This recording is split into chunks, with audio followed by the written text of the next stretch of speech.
Le docteur Safaha m'a dit qu'il se passait quelque chose d'inhabituel. Elle voyait des jumeaux, mais une seule tête. Je n'arrivais pas à y croire. Pour les séparer, une équipe de chirurgiens va tenter une intervention extrêmement risquée. Il n'existe aucun mode opératoire pour séparer des siamois. La plus grande crainte dans ce genre d'opération est que l'un des jumeaux ou les deux ne survivent pas. Extraordinary People vous raconte la surprenante aventure de deux frères unis par la tête. Bye bye. Abby et Brittany sont des sœurs siamoises hors du commun. À 16 ans, elles partagent tout et ne se refusent rien. Comment ça va, mon chou? Un voyage surprenant au cœur de leur adolescence. On tient toutes les deux le volant. Abby s'occupe des pédales et des vitesses. Et moi, je m'occupe des clignotants et des phares. Toute leur vie, elles vont devoir coopérer l'une avec l'autre. L'avantage quand on est siamoise, c'est qu'on a toujours quelqu'un à qui parler. Et on n'est jamais seul. Il était une fois... Non, il était deux fois une histoire de jumeaux dans Extraordinary People. Certaines personnes sont surprises quand elles nous voient toutes les deux habillées de la même façon. C'est comme si nous ne faisions qu'une. On dit bonjour, au revoir, ou ouais en même temps. Je les ai confondus une fois. Elle était allée dans notre chambre pour faire je ne sais pas quoi.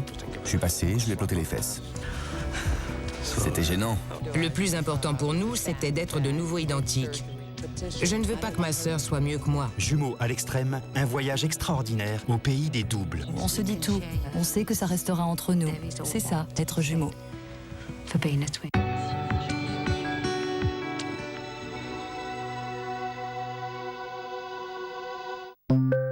Mohamed et Ahmed Gad avaient une chance sur 250 millions de naître siamois attachés par la tête. Si on regarde ces garçons, il semble qu'ils aient été conçus pour être comme ça. Il n'y a ni jointure, ni fissure, ni plaie d'aucune sorte. Ils sont parfaitement formés à part qu'ils sont liés par la tête. Ils ont un crâne pour deux, mais apparemment un seul cerveau, alimenté par un seul système sanguin. Pourtant, pour que les garçons puissent vivre normalement, ils doivent être séparés. Il n'existe aucun mode opératoire pour séparer des siamois. Et quand ils sont joints par la tête, la difficulté n'en est que plus grande. Séparer les siamois sera extrêmement risqué. Une telle opération n'a que 10% de chances de réussir. La plus grande crainte dans ce genre d'opération est que l'un des jumeaux ou les deux ne survivent pas. Pour tout le monde, c'est le saut dans l'inconnu.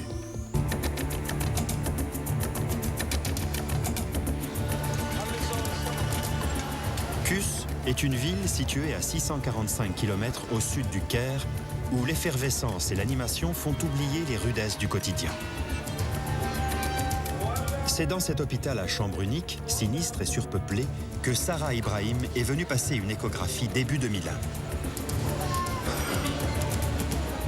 Elle a déjà 2 enfants et cette grossesse semble se dérouler normalement. Mais cette échographie de routine lui apporte une mauvaise nouvelle.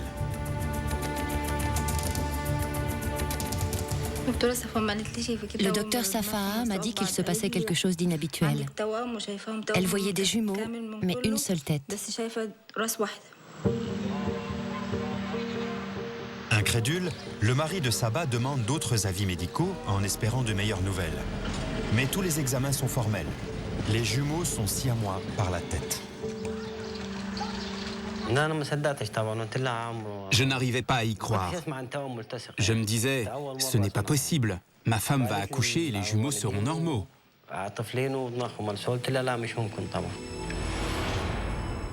Le 2 juin 2001, les jumeaux voient le jour.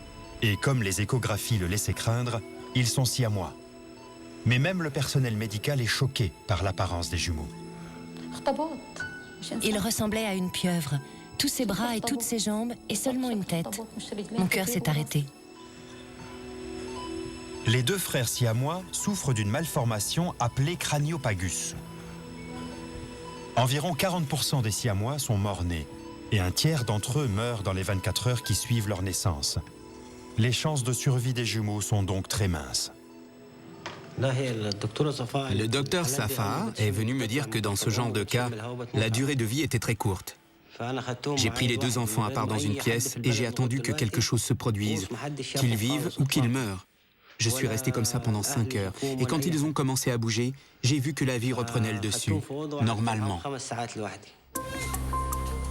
Mais la situation des jumeaux est loin d'être normale. L'hôpital fait donc appel à des spécialistes. Les deux cerveaux avaient fusionné. Mais ce n'était pas le plus grave. L'impressionnant réseau de veines qui s'entremêlaient dans les deux crânes était bien plus préoccupant. Mohamed et Ahmed ont défié les statistiques en survivant à leur naissance. Mais leur santé et leur développement sont menacés à long terme s'ils restent liés par la tête. Toutefois, l'opération de séparation est loin d'être sans risque.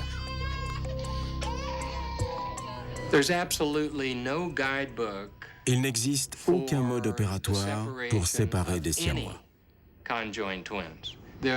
Sur les 60 cas de séparation de jumeaux crâniopagus recensés par la littérature médicale, 30 patients sont morts et 18 ont subi des lésions neurologiques graves. Dans les autres cas, l'un des survivants se porte bien, mais jamais les deux. L'avenir des jumeaux semble bien sombre, mais le docteur Nasser refuse de les abandonner. Je sentais qu'il y avait de l'espoir pour ces enfants. Et c'est ça le plus important. Le docteur Nasser place tous ses espoirs dans l'équipe médicale de Dallas, dirigée par le docteur Kenneth Salyer, spécialiste en chirurgie crânio-faciale. C'est ici que nous allons assiser. Ces opérations chirurgicales de pointe, menées sur des enfants souffrant de déformations faciales et crâniennes, l'ont rendu mondialement célèbre. Très bien. Malgré le faible taux de réussite des opérations de séparation des siamois, il est prêt à envisager une intervention et invite les jumeaux à Dallas pour un examen.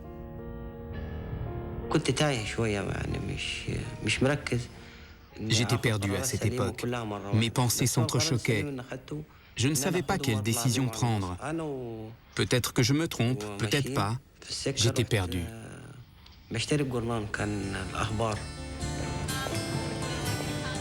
Ibrahim et Saba décident finalement de partir pour les États-Unis avec les jumeaux après leur premier anniversaire, afin qu'ils bénéficient d'un diagnostic et d'une évaluation du docteur Salyer.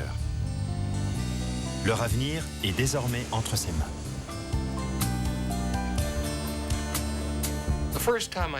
La première fois que je les ai rencontrés à l'hôpital, j'ai vu ces deux frères reliés comme ça, incapables de se regarder. Eh bien, je sais. Je n'ai jamais vu ça. L'arrière de leur crâne est plat parce qu'ils sont toujours allongés sur le dos. Leur crâne était déformé parce qu'ils vivaient allongés depuis 1 an. Ils m'ont vraiment touché et attendri. Car il était évident que ces deux garçons n'auraient jamais une vie normale.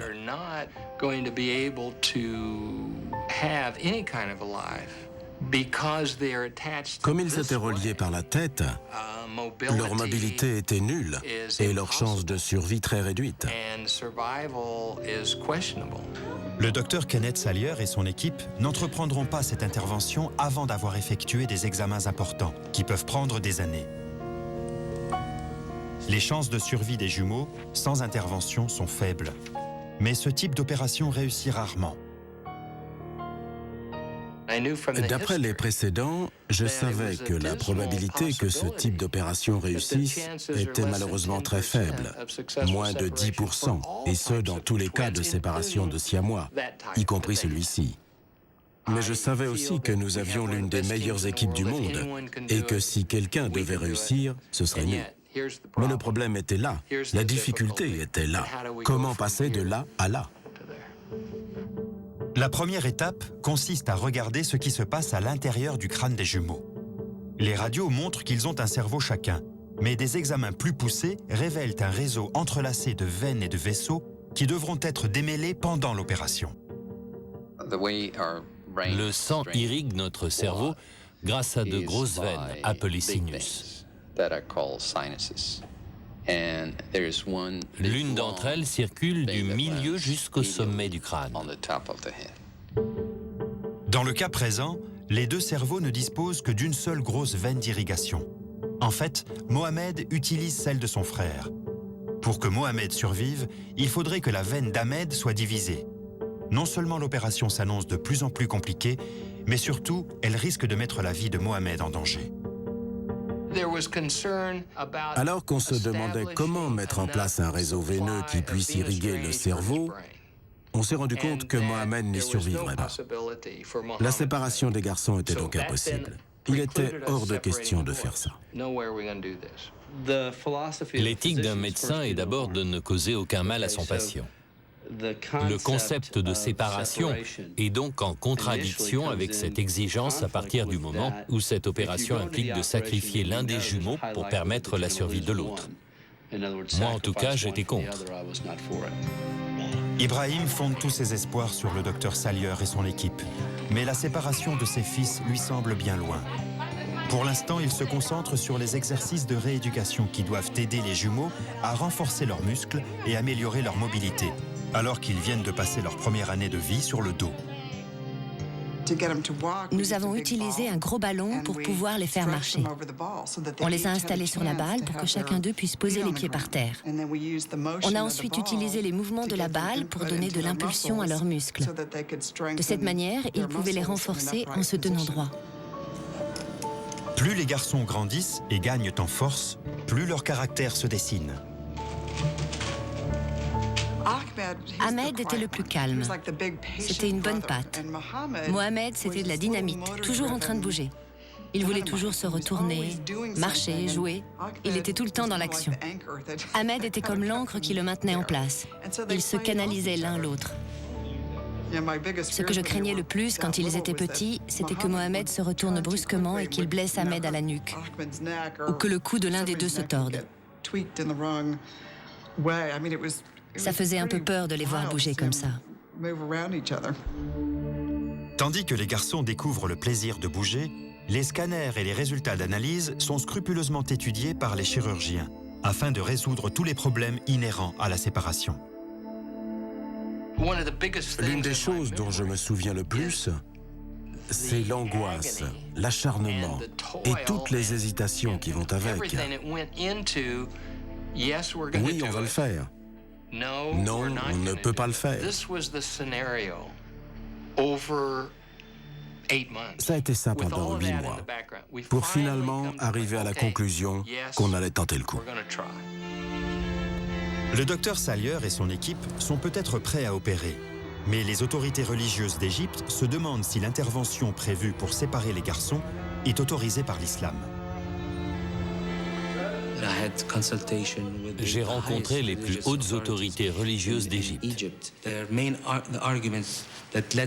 Leur principal argument en faveur de l'opération était le bien-être des jumeaux. Et surtout, le fait qu'ils puissent faire la prière.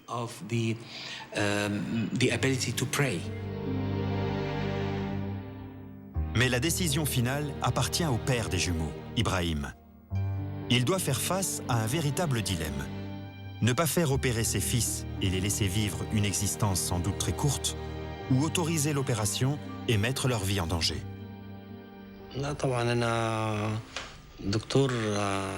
Je parlais beaucoup avec le docteur Salier et je lui ai dit « S'il vous plaît, docteur Salier, dites-moi qu'il n'y a aucune chance que cette opération réussisse et je ne la tenterai pas. Je leur apporterai tous les soins possibles pour que leur vie soit agréable. Mais si vous me dites qu'il n'y a ne serait-ce qu'une chance sur 100 qu'elle réussisse, je veux que vous les sépariez. » Une raison en particulier les a poussés à tenter l'opération. Si l'un des jumeaux devait contracter une maladie qui affecterait aussi son frère, au point qu'ils en meurent tous les deux, leurs parents ne se le seraient jamais pardonné.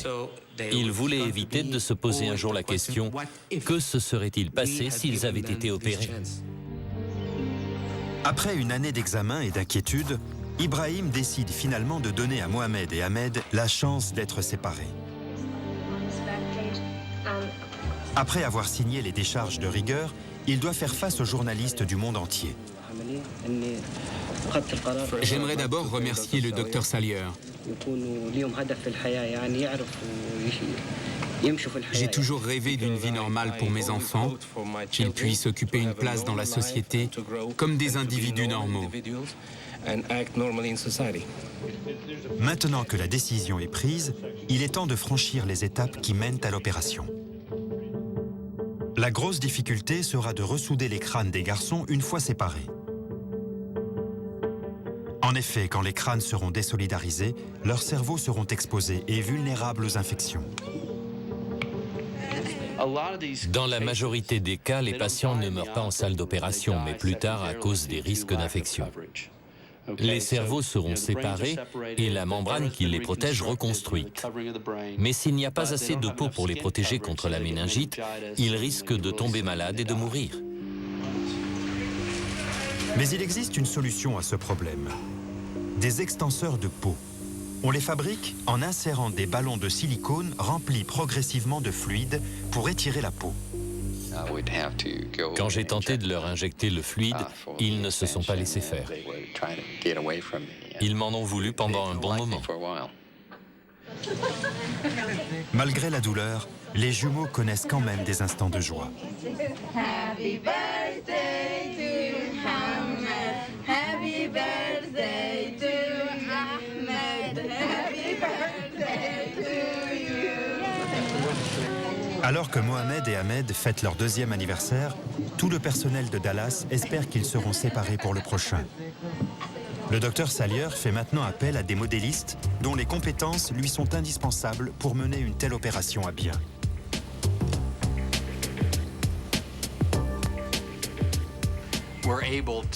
Aujourd'hui, nous sommes capables d'explorer de manière très précise l'intérieur et l'extérieur de la tête et du cerveau, ainsi que toutes les microstructures et ce qui les lie.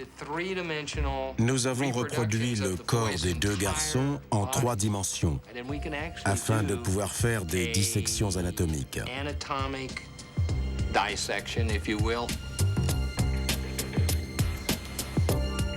On avait une grande responsabilité. Des membres éminents de l'équipe chirurgicale nous ont dit que nos modèles allaient leur fournir la plupart de leurs informations. Les enjeux étaient énormes, et la moindre erreur dans nos reproductions pouvait mener à la mort. En plus des modèles informatiques, il faut également préparer le déroulement de l'opération en elle-même. L'équipe doit aussi prévoir la reconstruction du crâne après la séparation. Mais rien ne sera fait avant que les extenseurs de peau ne soient complètement gonflés, et cette procédure peut prendre 6 mois. On a obtenu une modélisation des garçons. Voici à quoi ils ressemblaient. Et là, on voit le tracé de l'opération. Ibrahim et Saba arrivent à l'hôpital pour profiter des derniers instants avec leur fils avant l'intervention. Ils sont plus inquiets pour Mohamed, le plus agité des jumeaux. Le fait qu'ils doivent partager une artère cérébrale avec Ahmed diminue ses chances de survie par rapport à son frère. J'ai choisi Mohamed parce qu'il était plus vulnérable. Et j'ai toujours pensé que des 2 frères, ce serait lui qui aurait le plus de difficultés. Je voulais donc être dans l'équipe de Mohamed. Nous avions attendu longtemps pour en arriver là. La tension était à son comble. Chacun savait ce qu'il devait faire. Les chirurgiens savent qu'ils ont moins de 10% de chances de réussite. Et après 1 an de préparation, ils entament l'opération qui peut sauver les garçons, ou les tuer. Comme l'intervention va sûrement durer plus de 30 heures, les anesthésiants ordinaires seront inefficaces. Les enfants sont donc plongés dans un coma artificiel. Le 11 octobre, l'opération commence. Et l'attente des parents aussi. L'idée était de soulever la peau et de retirer 1 ou 2 extenseurs. On a ensuite dégagé l'os et on y a creusé une ouverture afin que les neurochirurgiens puissent clamper une connexion importante entre les jumeaux. C'était à ce moment-là qu'on allait savoir s'ils survivraient.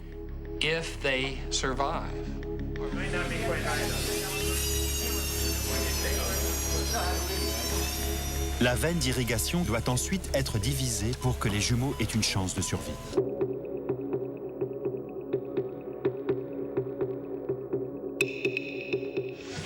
L'irrigation sanguine est bonne et les extenseurs de peau ont été retirés. Les chirurgiens peuvent donc passer à une autre zone du cerveau.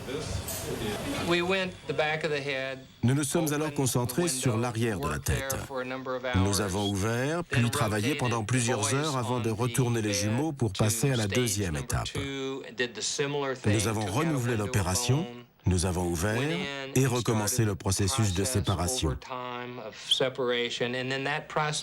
On a refait la même chose plusieurs fois. C'était très long. J'aurais bien aimé que cette opération ne dure que 2 ou 3 heures, mais ça n'a pas été le cas. C'est très étrange de se réveiller tous les matins pendant 3 jours sans savoir ce qui va se passer. C'est une sensation indescriptible. Grâce aux reproductions en plastique, l'équipe de 75 chirurgiens sait quelle voie emprunter à travers les veines et travaille sans relâche, jour et nuit, profitant de chaque occasion pour se reposer. Maintenant que l'os du crâne a été retiré, il s'agit de séparer minutieusement les cerveaux joints.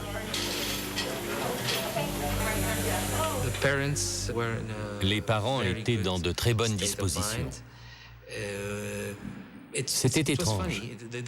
La situation était grave, mais tout le monde était optimiste. C'était contagieux.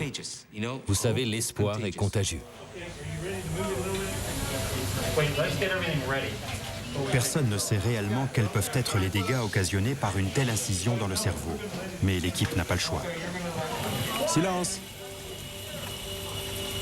Au terme d'une opération de plus de 30 heures, l'équipe chirurgicale atteint son but ultime. Mohamed et Ahmed ne sont plus siamois. Il était 11h34 du matin et on y était arrivé. On s'est dit, après 34 heures de travail, pas question de se réjouir trop vite, non. Nous avons seulement réussi à séparer les garçons. 2 équipes se consacrent maintenant à la reconstruction de leur peau pour protéger leur cerveau. De leur côté, les parents attendent des nouvelles. Je suis monté en salle d'attente pour voir la famille. Notre équipe de soutien était là aussi. Je les ai salués et je leur ai annoncé que nous avions réussi. C'était très émouvant. Quand j'y repense, ça me donne des frissons. Au moment où le docteur Salier est venu annoncer que les garçons étaient 2, je crois que tout le monde pleurait. C'était très émouvant. Le médecin est venu me voir en premier et il m'a dit « Vous avez 2 enfants. Nous les avons séparés et l'opération s'est bien passée. Je ne peux pas décrire ce que j'ai ressenti. » Quand je suis arrivé, tout le monde pleurait. Alors je me suis dit que les nouvelles étaient mauvaises. Tout le monde pleure. J'ai perdu mes enfants. Quand je lui ai dit que l'opération avait réussi, il s'est évanoui. On s'est dit, d'accord, l'opération est terminée. Mais le pire est peut-être à venir. Dans les heures qui vont suivre, on va peut-être devoir revenir sur Terre. Pourtant, la suite des événements est inattendue. Les jumeaux ont l'air de bien récupérer de l'opération. Tout allait bien. Il n'y avait ni caillot de sang, ni infection, ni épanchement de liquide céphalorachidien. Bien sûr, on avait de la chance, mais on avait aussi particulièrement bien préparé toutes les étapes de cette opération. Malheureusement, les jumeaux ne sont pas encore tirés d'affaire. Les têtes des jumeaux étaient molles. En touchant le sommet de leur crâne, on aurait pu sentir leur cerveau, même si, évidemment, personne ne l'a fait. Quoi qu'il en soit, les garçons avaient besoin d'une protection. Les médecins voulaient leur construire une sorte de casque interne, comme celui qu'on a tous sur le sommet du crâne. On devait trouver quelque chose qui, premièrement, couvrirait leur cerveau et, deuxièmement, pourrait être inséré sous la peau. Il fallait donc que ça ne soit ni trop gros, ni trop petit.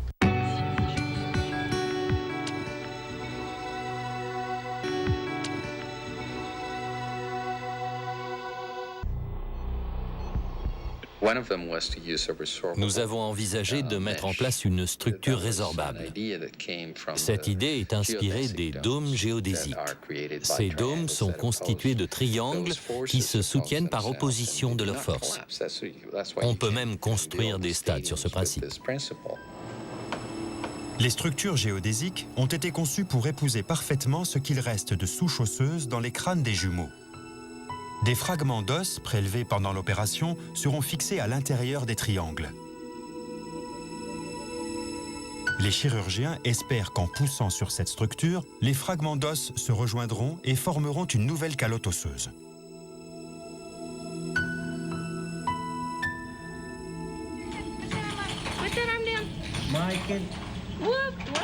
Maintenant, on va se reposer un peu.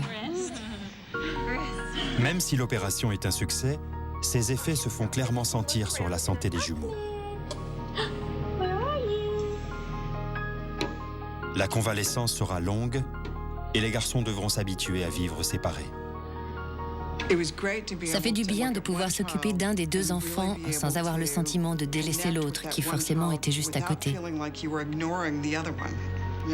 Quand ils étaient siamois, on avait l'impression qu'ils ne faisaient qu'un, même s'ils étaient deux. Maintenant qu'ils sont indépendants, on peut vraiment se consacrer à un seul à la fois. Tu lui fais un bisou?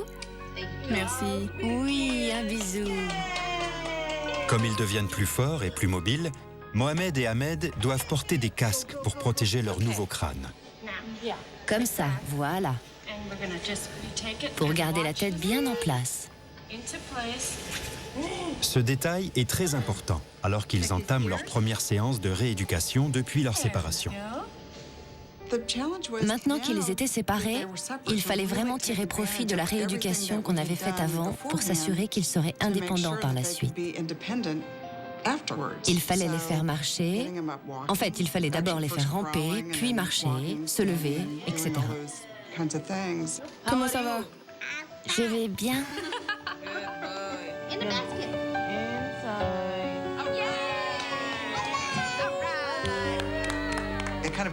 Ils sont un peu en compétition, mais ils s'entraident aussi. Ils apprennent beaucoup en se regardant l'un l'autre. Ils veulent y arriver et ils font tout pour. Ils n'abandonnent pas.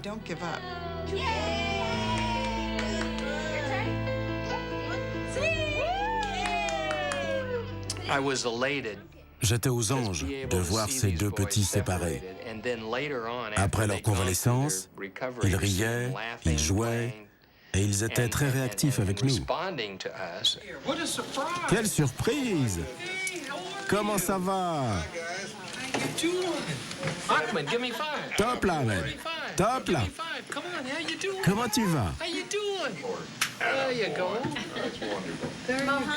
Qu'est-ce qu'il a fait, Mohamed? Il marchait? Tu dis bonjour? Comment ça va? C'est pas génial?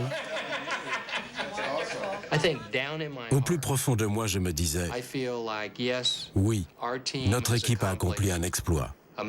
Mais le plus important, c'est d'avoir deux petits garçons adorables.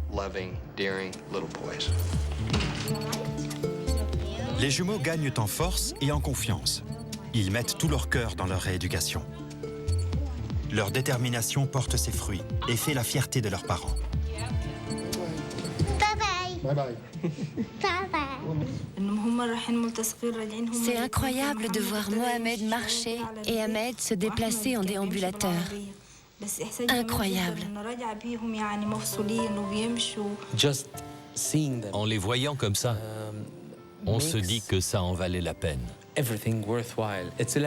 Cet événement nous enseigne deux choses. La première, c'est qu'il faut rester humble. La deuxième, c'est qu'il ne faut jamais perdre espoir. Cette année de rééducation a été tellement efficace que les médecins acceptent de laisser les jumeaux repartir en Égypte. Notre but à tous était de voir repartir ces enfants. Alors, quand on les a vus partir séparés, on a ressenti une grosse émotion. Au revoir, Poussin. Vous retournez à la maison avec votre famille?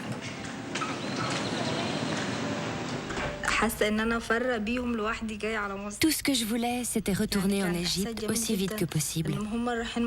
C'était extraordinaire d'arriver avec un seul enfant et de repartir avec 2 garçons. C'était incroyable.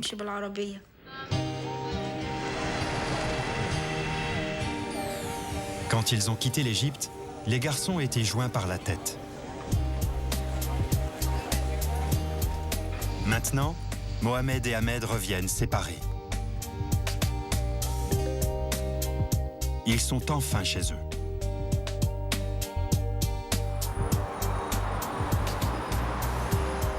Deux ans après leur retour au Caire, les parents Gad construisent leur quotidien autour de leurs jumeaux de 6 ans pleins de vie. Et ils ont fort à faire, en particulier avec Mohamed.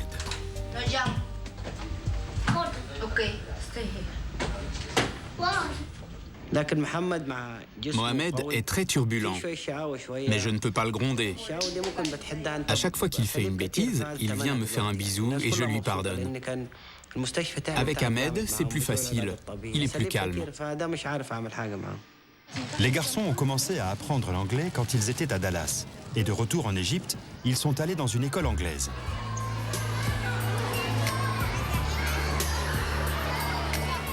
Leur développement mental et physique a pris du retard. Mais leurs crânes ont assez bien évolué pour leur permettre de ne plus porter leur casque de protection. Ils peuvent désormais participer pleinement à la vie de l'école. Mohamed et Ahmed font partie des rares cas de séparation de crâniopagus ayant permis la survie des 2 siamois. Mais personne ne peut prévoir leur évolution ni d'éventuelles complications. Ils sont très intelligents, mais ils ont toujours besoin d'une assistance. Et ce sera le cas à chaque étape de leur vie. Les garçons peuvent bénéficier de ce soutien en Égypte comme aux États-Unis. Et c'est à Dallas, là où ils se sont fait opérer, que les jumeaux reviennent pour un contrôle.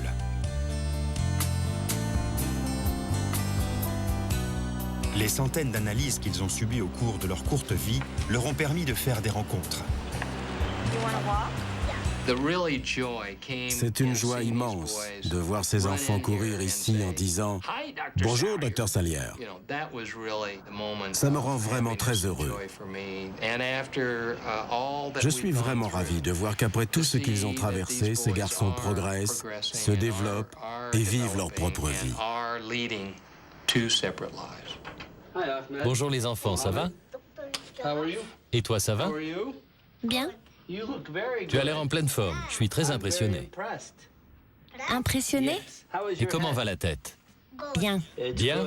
Je suis ravi de l'entendre. Il y a un cerveau là-dedans? Oui. Très bien. Et toi, comment va ta tête? Bien. Quel âge vous avez maintenant?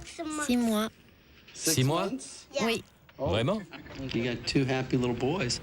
Ces 2 petits garçons sont heureux. Leurs crânes ont toujours quelques petits défauts. Ils ne sont pas encore assez solides. Mais ça viendra plus tard, quand ils auront fini de grandir. Le but de l'opération était de les rendre indépendants et heureux. Pas d'en faire des enfants parfaits. Je suis content de vous avoir revus. Vous m'avez manqué. Les chirurgiens ne visaient pas la perfection, mais l'efficacité. Le docteur Barcelo s'est impliqué personnellement dans la reconstruction des crânes des jumeaux. Il a hâte de savoir si cette technique révolutionnaire, utilisant une structure géodésique et des fragments d'os, fonctionne. Voici le scanner le plus récent. Laissez-moi vous montrer.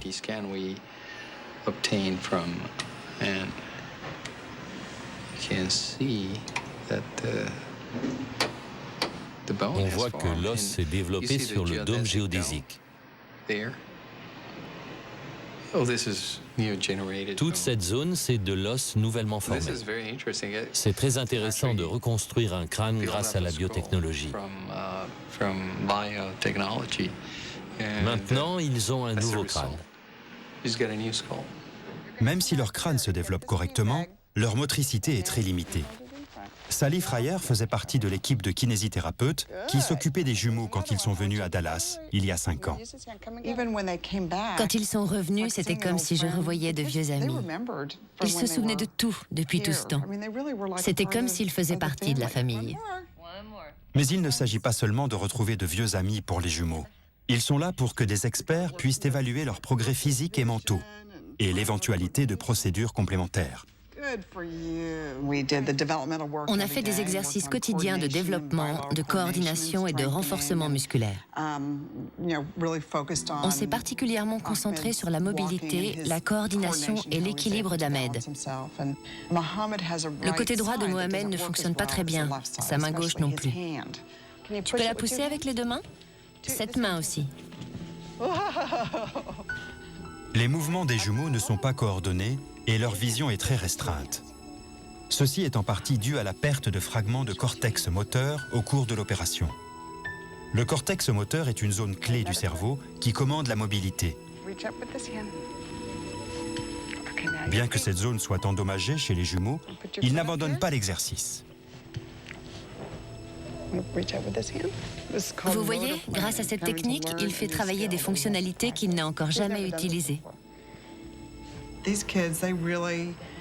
Ces enfants ne s'arrêtent jamais. C'est à nous de poser les limites et de dire stop, sinon ils essaieraient encore et encore. Et c'est le kiné qui finirait par craquer.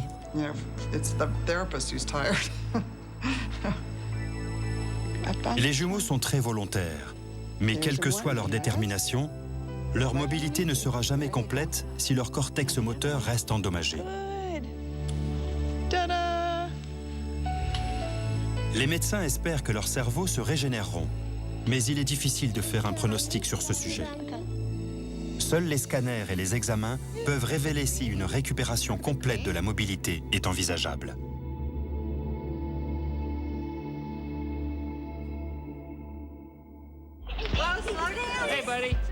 Venez les enfants, venez dire bonjour au docteur Baxter.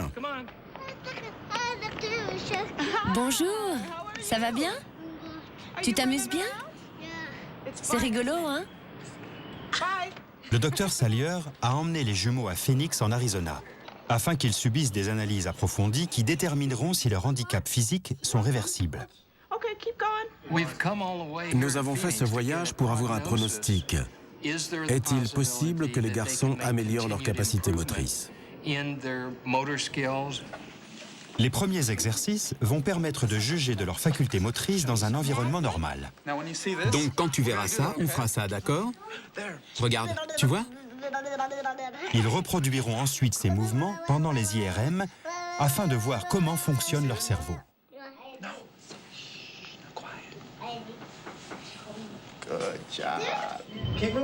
Continue. Fais bouger ta langue. Maintenant, arrête de bouger. Tu ne bouges plus, d'accord? Pour l'instant, on essaie de lui faire bouger la langue. C'est très bien ce que tu fais. Fais bouger tes doigts maintenant. Pendant l'IRM, chaque mouvement des jumeaux est repéré dans le cerveau et retranscrit sur ordinateur pour analyse.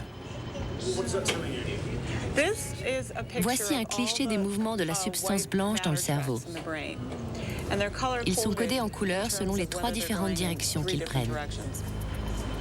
La substance blanche détectée par l'IRM représente le cortex moteur qui affecte les facultés motrices.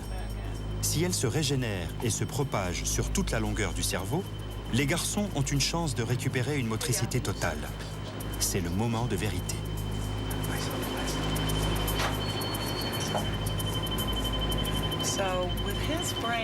On voit dans son cerveau que le système corticospinal est présent des 2 côtés. Ce qui signifie que la substance blanche liée au cortex moteur circule bien des 2 côtés du cerveau. C'est bon signe. Ça montre qu'ils ont des capacités normales de chaque côté du cerveau, ce qui est encourageant. Vraiment très encourageant. Ces premières conclusions répondent exactement aux attentes des médecins. En d'autres termes, en suivant une rééducation stricte et un entraînement cérébral spécifique, il n'y a aucune raison que les jumeaux ne parviennent pas à récupérer les fonctions motrices normales pour des enfants de leur âge.